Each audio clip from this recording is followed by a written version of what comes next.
अपना सब कुछ गंवाकर इस विद्यालय के लिए लगे रहे। आपको जितना भी बधाई दिया जाए इस काम के लिए एक कम है। और आदरणीय कुलपति जी, केवल एक ऑफिस ठीक हो जाए तो जो चमन उजड़ा है उसमें बगिया फिर लग सकती है। आपकी एक ऑफिस आज ऑफिस का दिन है, आपका कार्यालय का दिन है, आपका दिन है, आपकी टीम के दिन है कि हम सब लोग एकत्रित हुए हैं।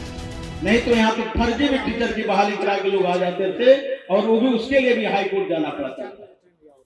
आप देख रहे हैं केवल सच। नरकटियागंज के जानकी संस्कृति उपशास्त्री महाविद्यालय में आज स्वागत सह अभिनंदन समारोह का भव्य आयोजन किया गया। कार्यक्रम की शुरुआत केंद्रीय कोयला राज्य मंत्री सतीश चंद्र दुबे और एमएलसी अफाक अहमद द्वारा संयुक्त रूप से दीप प्रज्वलित कर की गई।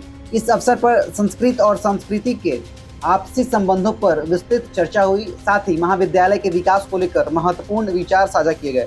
कार्यक्रम में कुलपति आचार्य लक्ष्मी निवास पांडे, कुल सचिव प्रोफेसर ब्रजेश त्रिपाठी, विश्वविद्यालय प्रतिनिधि गजानंद पांडे और नरकटियागंज चीनी मिल के कार्यपालक अध्यक्ष समेत कई गणमान्य अतिथि मौजूद रहे। स्थानीय जनप्रतिनिधि सभापति रीना देवी और उप सभापति पूनम देवी की उपस्थिति ने कार्यक्रम को और गरिमा प्रदान की। समारोह में विद्यार्थी व शिक्षकों का उत्साह देखते ही बना।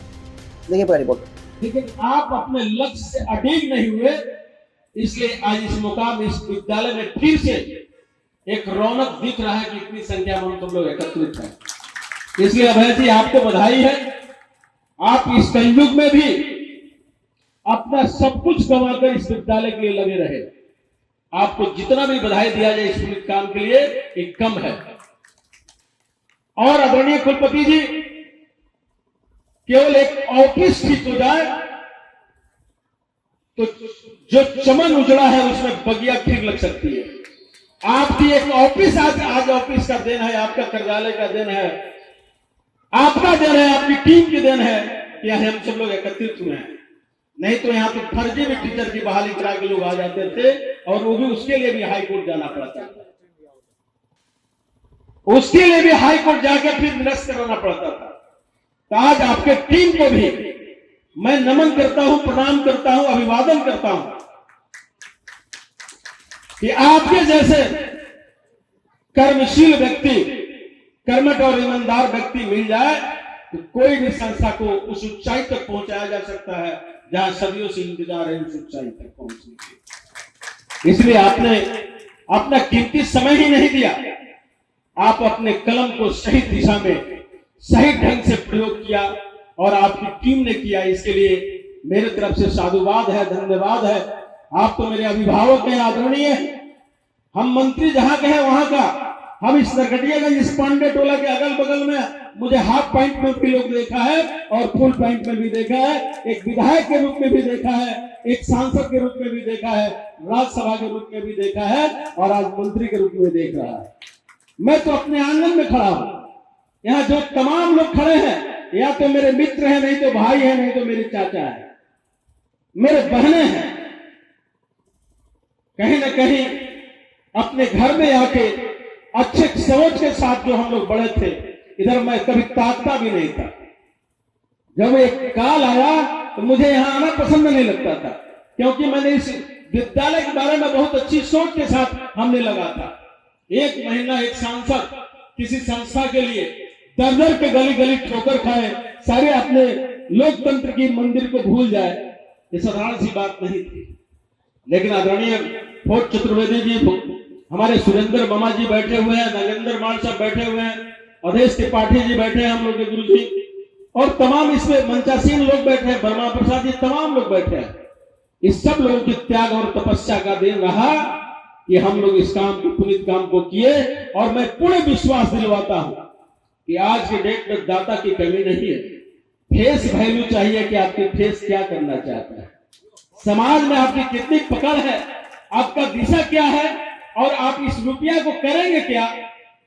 जिस दिन पब्लिक को समझ में आ जाएगा आज के डेट में पैसा किसी के पास कम नहीं है, डोनर आपके पीछे पीछे घूमेंगे, क्योंकि जस कीर्ति के लिए आप आगे बढ़ रहे हैं। हाँ, अच्छा काम करने के लिए शुरू में परेशानियां होती है, लोगों को, लोग समाज में इतने ने भागा है कि लोगों को विश्वास जल्दी नहीं जमता है। लेकिन अभय जी, आपकी सोच और आपकी टीम, पुरानी टीम को एक साथ बैठिए, जो उस समय इस विद्यालय के लिए समर्पित हुआ था। और फिर से मैं कहूंगा कि मुझको जहां खोजिएगा, जिस स्तर पे खोजिएगा, मैं उस स्तर पे तैयार हूं। इस विद्यालय में फिर उसी बगिया को लहराते हुए हम लोग देखे जो आज से 30 साल पहले दिखता था, 40 साल पहले दिखता था। मेरे गांव के मैक्सिमम लोग उस समय संस्कृत महाविद्यालय से पढ़ा है। इस विद्यालय के ज्वाला प्रसाद द्विवेदी जी प्रधानाचार्य से रिटायर्ड किए हैं इस विद्यालय से। यहाँ के तमाम लोग ऐसे थे, कोई ऐसा गली नहीं हुआ, कोई ऐसा गांव नहीं होगा जहां इस विद्यालय का विद्यार्थी नहीं हो। लेकिन अभाव है विद्यालय में, जब एजुकेटेड शिक्षक नहीं रहेंगे या शिक्षक रहेंगे नहीं तो विद्यालय में विद्यार्थी आएंगे कहां से। फिर भी आज के डेट में सरकार भी एडक कमेटी की बहाली करती है और एडक शिक्षक भी रखे जाते हैं। तो हम तमाम लोग अपने गुजारिश करेंगे, अपने अपने पॉकेट से कुछ रुपया खर्च करेंगे, शिक्षक भी हायर करेंगे।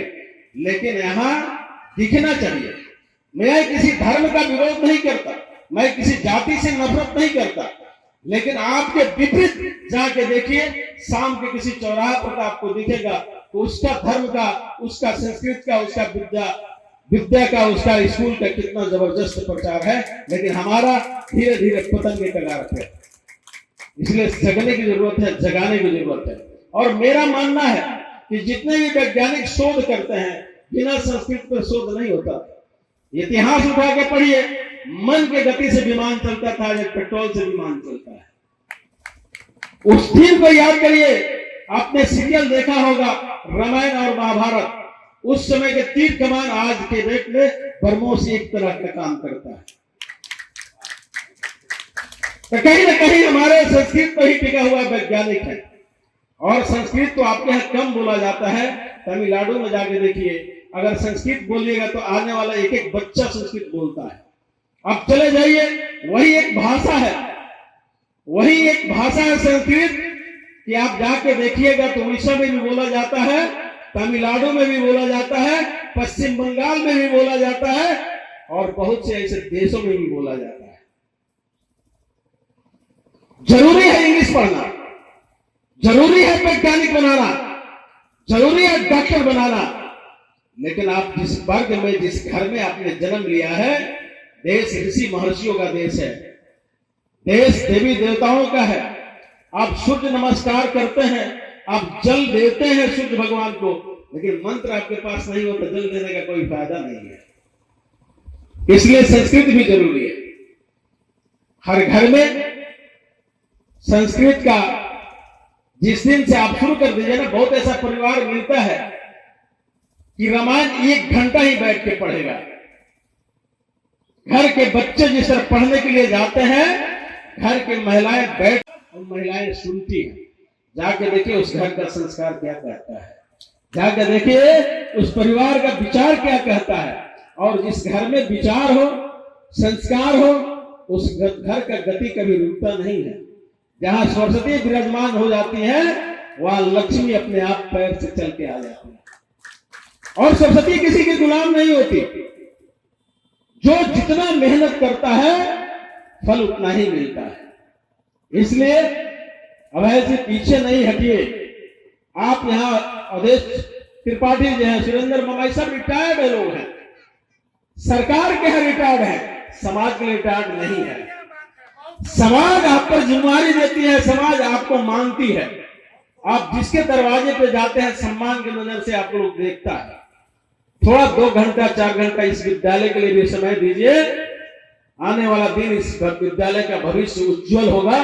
और जहां मेरी उपयोगिता होगी इस विद्यालय के लिए, आज भी मैं समर्पित हूं इस विद्यालय के प्रति। आप सब लोगों को फिर से मैं अभिवादन करता हूं, स्वागत करता हूं और धन्यवाद भी देता हूं। और खास करके दरभंगा से आए कुलपति जी और उनकी पूरी टीम को मैं प्रणाम करता हूं, नमस्कार करता हूं। नरकटियागंज केवल चंपारण एक गांधी जी की धरती रही है। जो सम्मान या स्वागत करने का सौभाग्य प्राप्त हुआ, मैं उसके रोशन मुस्तकबिल की दुआ करता हूं। और एक बहुत बड़े कवि का एक शेर मुझे याद है। मैं अवधेश तिवारी के मोहब्बतों और आशीर्वादों को समेट कर उस नौजवान वो युवा शक्ति जिसके चेहरे पर भारत का मानचित्र अंकित है, उसे दुआ देता हूं, चले तो वक्त रुके तो हवाओं जैसा है, चले तो वक्त रुके तो हवाओं जैसा है, इस शख्स को धूप में देखो तो छांव जैसा है। उसका नाम सतीश चंद्र दुबे। विश्वविद्यालय ने